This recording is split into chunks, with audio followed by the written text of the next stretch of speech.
Pascal Gott. Commençons par PSA. Nous avons en effet notifié la garantie d'État, et c'est logique, à la Commission européenne. En réalité, j'en vais informer évidemment le commissaire Almunia avant même que la décision soit prise, ce qui est tout à fait logique. Nous sommes en cours de discussion avec la Commission européenne. J'ai bon espoir qu'il n'y ait pas de requalification comme aide d'État, mais en toute hypothèse, il n'y a pas là de modification du plan, notamment dans ses aspects sociaux, qui a été prévu pour PSA, car il s'agit de PSA Finance. Bon.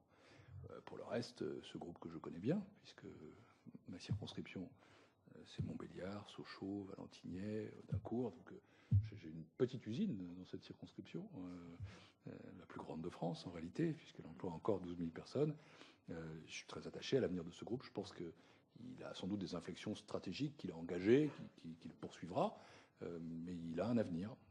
Et le gouvernement est attaché à cette pérennité, bien sûr. C'est la raison d'ailleurs pour laquelle, en contrepartie de la gouvernance, de la garantie d'État que nous avons donnée à la banque, nous avons obtenu des modifications de la gouvernance. Par exemple, la nomination d'un administrateur indépendant, c'est M. Louis Gallois, qui connaît bien l'industrie, et des perspectives qui ont été offertes en termes de mise en place de nouveaux véhicules, par exemple à Rennes. C'est très important qu'il en aille ainsi.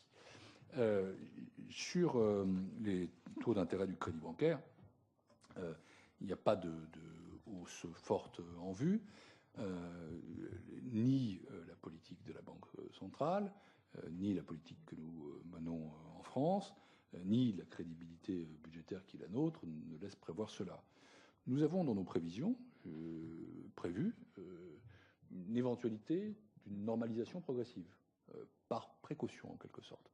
Mais il y a aujourd'hui une très grande constance, solidité dans les taux d'intérêt qui prouve la confiance qui est faite à la France, la confiance qui est faite à la politique économique que nous menons, confiance dans notre crédibilité budgétaire, mais c'est très important que nous tenions le cap. Et je pense que cette confiance sera considérablement renforcée par l'accord sur le marché du travail, qui était très attendu en France, mais très attendu aussi hors de France, reconnaissons-le. Et donc je suis confiant dans le fait que nous allons conserver des taux d'intérêt bas, parce que la France se bat pour qu'il en aille ainsi.